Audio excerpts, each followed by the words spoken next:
Paldies par iespēju izteikt savu viedokli jautājumā par Latvijas valstiskumu. Es biju 15. maijā visu Latvijā rīkotajā mītiņā, un mītiņš bija veltīts Kārļa Ulmaņa piemiņai. Un es tā arī nedzirdēju nevienu vārdu par to, kādā valstī mēs šodien dzīvojam. Un, kad mītiņš beidzās, es izmantoju iespēju un teicu, ka mēs godinām Kārļu Ulmani, bet mēs neesam līdz šim brīdim atjaunojuši to valsti, kuras izveidošanas viens no pamatlicējiem bija Kārlis Ulmans, un kurš vēlāk arī šo valsti reformēja, arī atceļot tā laika demokrātiju.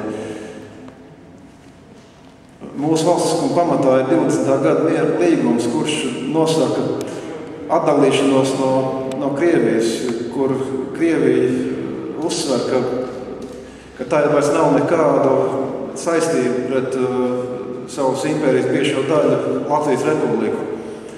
Un mums ir latviešu tautas interesēm atbilstoši tikai valsts, kura ir balstīta uz šo mieru līgumu. Un tā ir 18.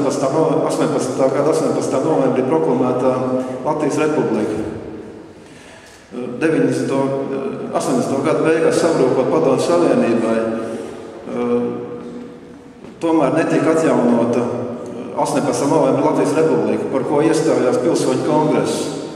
Pilsoņu kongress izveidoja atmodas laika sabiedriskās organizācijas, un Pilsoņu kongresu ievēlēja pēc vispārējas pilsoņu reģistrācijas, kuru reģistrēja 800,000 Latvijas Republikas pilsoņu, un vēlēšanās piedalījās 700,000 cilvēku.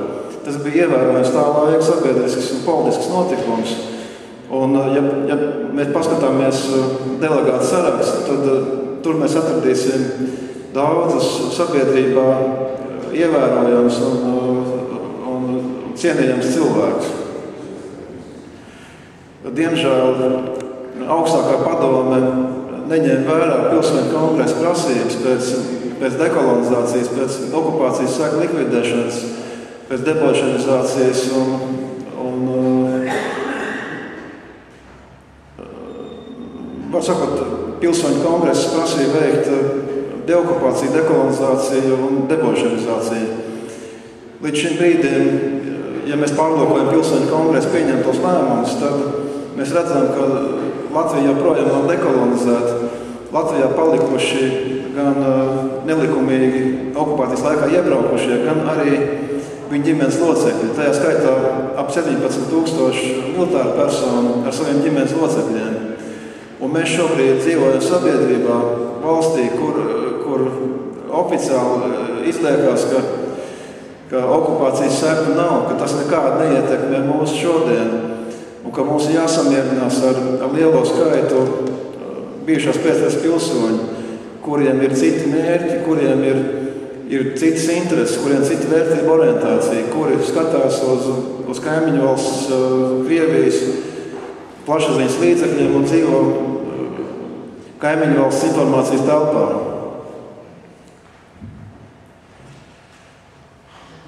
Mēs esam samērā neliela grupa, kas turpina būt uzticīgi Pilsoņu kongresa idejām.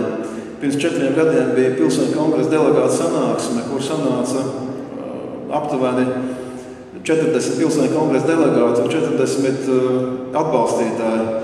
Un arī pagājušo gadu atzīmējot Pilsoņu kongresa 20 gadu jubileju, 1. maijā sanāca arī Pilsoņu kongresa delegāta sanāksme. Ir izveidota Pilsoņu kongresa mājaslapa pilsonis.lv. Es iesaku jums pārlūkot šo mājaslapu un iepazīties ar Pilsoņu kongresa lēmumiem, kas joprojām ir aktuāli arī mūsdienās.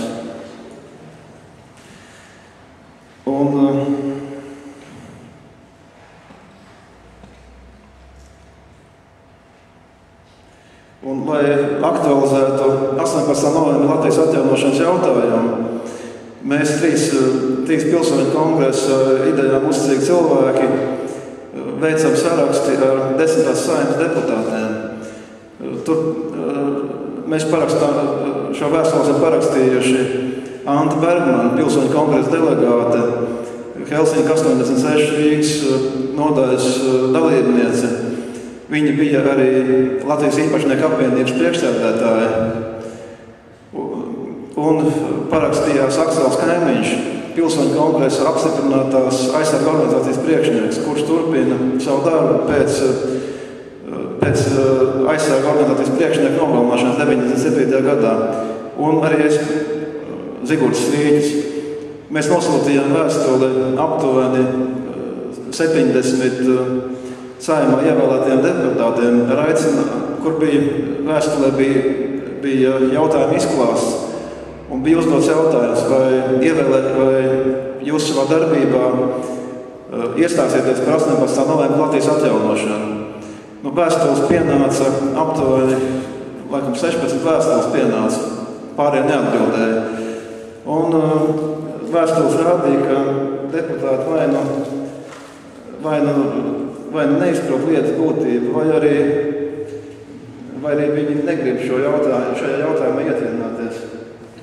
Es tā īsti pastāstīšu par atbildēm. Piemēram, atbilde no Gundara Daudzes. Viņš nepiekrīt un nav nekāda argumenta minēta. Tad vēstule no Dzintara Ābiķa. Juridiski Latvijas Republika ir atjaunota, komisijas nav jāveido, bet godīgi jāstrādā, lai īstenotu 18. gada ideāls. Dācis Reinika nepiekrīt argumenti Latvijas valsts starptautiskā atzīšana un apgalvojums, ka 10. Saeima ir leģitīma. Jānis Strazdīņš nepiekrīt argumentācija 91. gada 21. augusta konstitucionālais likums un vienlaicīgi Krievijas Federācijas armijas izvešana no Varšavas bloka valstīm. Edgars Zalāns par labu Latvijas frakcijas vārdā nepiekrīt argumentācija Latvijas Republikas kontinentāte, 4. māja deklarācija un 91. gada 21. augusta konstitucionālais likums. Staņislavs Česters arī nepiekrīt. Augusts Brigmanis nepiekrīt argumentācija Latvijas valsts starptautiskā atzīšana un virkni pieņemt lēmumu. Un tas ir deputāti, nevis frakcijas viedoklis. Dzintars Zaļķis nepiekrīt. Argumentācija šāda. Jūsu vēstule nesatur nevienu juridisku argumentu, ka Latvijas Republika 91. gadā neatkarību iegūs, nevis apgūs. Tālāk ir atbilde no Nacionālās apvienības frakcijas. Tātad arī viņi nepiekrīt. Atbildi rakstīt izējot no Latvijas valstiskās būtības un jēgas. Nav sniegt atbildi par Latvijas valsts konstituējošo elementu, pilsoņu blokus, teritoriju, valsts varas organizāciju, atbilstību, pirms okupācijas stāvoklim un apgalvojumu, ka neatkarīgas valsts atjaunošana pabeigta, neraugoties uz faktisku okupētas un kolonizētas valsts stāvokli. Nevajadzīgs un plašs izklāsts par pēdējo augstākās padomes un 5. Saeimas vēlēšanu rīkošanu. Atbildi no Saulītas Āboliņas nepiekrīt. Kā argumentācija izmantot visciešākā pārliecība, kā viņi raksta. 4. māja deklarācija un 91. gada konstitucionālais likums. Lolita Čigāna nepiekrīt. Pamatojums 4. māja Latvijas Republikas izveidotās Satversmes tiesas nolēmums. Vienīgā cerīgā atbilde bija no Ingūnas Vībens, kura visumā pauž atbalstu vēstulē paustiem viedokļiem, bet vienlaikus norāda, ka viņi šobrīd neredz ceļu, kā varētu atjaunot 18. novembri Latviju. Pagājušo nedēļu mēs nosūtījām vēl vienu vēstuļu sēriju deputātiem, kas sastāvēja no individuālām vēstulēm tiem 16 deputātiem, kas bija atbildējuši. Un tad vēl tādām vēstulēm deputātu grupām atkarībā no tā, vai viņa frakcija ir atbildējusi, vai viņi vispār nav atbildējuši. Un ir saņemts jau pirmās 4 atbildes, un arī tur ir pilnīgi neizpratne vai nevēlēšanās iedziļināties jautājumu būtībā. Un, kā es personīgi redzu ceļu 18. novembra Latvijas atjaunošanai un pilsoņu kongresa darbības aktivizēšanai.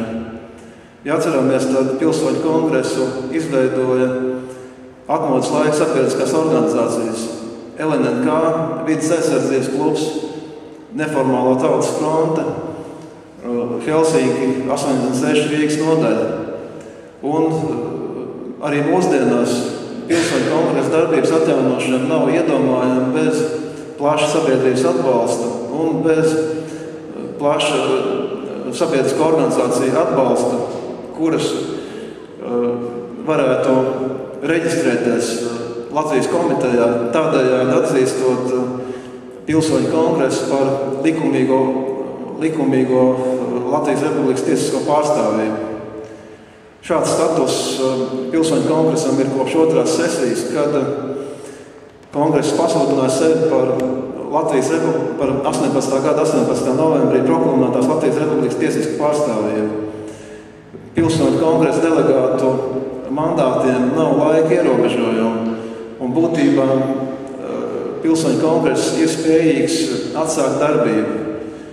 Bet tur, kā es minēju, vajadzīgs šis sabiedrības atbalsts, un arī varbūt pat varētu prasīt no pašreizējās Latvijas valsts, lai tā finansē pilsoņiem tik svarīgu struktūru kā pilsoņu kongresu, jo līdz šim kongresa darbība ir uzturēta no privātu personu neregulāriem ziedojumiem un balstās uz dažu brīvprātīgo darbu. Visiem klātesošajiem vajadzētu izvērtēt to, kā viņi redz Latvijas nākotni, vai uzlabojot pašlaik pastāvošo 4. maija Latviju, vai nostājoties uz 18. novembra Latvijas atjaunošanas ceļu. Tāpat arī tiem, kuri šeit pārstāv sabiedriskās organizācijas, vajadzētu savā organizācijā apspriest jautājumu par reģistrācijas atjaunošanu, vai arī par reģistrēšanos no jauna Latvijas komitejā. Un tāda mūsu iecerē ir, ka varētu izveidot sabiedrisko organizāciju darbības koordinācijas centru, kurā tiktu aicināti pārstāvji no katras sabiedriskās organizācijas, un kura varētu izstrādāt ļoti īsu Latvijas attīstības plānu, kurā būtu gan garīgie, gan materiālie, gan ekonomiskie jautājumi, un kura stingri sekotu, lai pie varas esošie neatkāptos nevienā jautājumā no šīs programmas.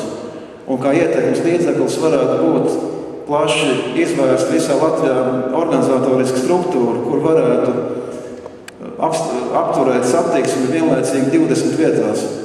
Jo apturot satiksmi 20 vietās nebūs tik daudz spēcvienību, ko aizsūtīt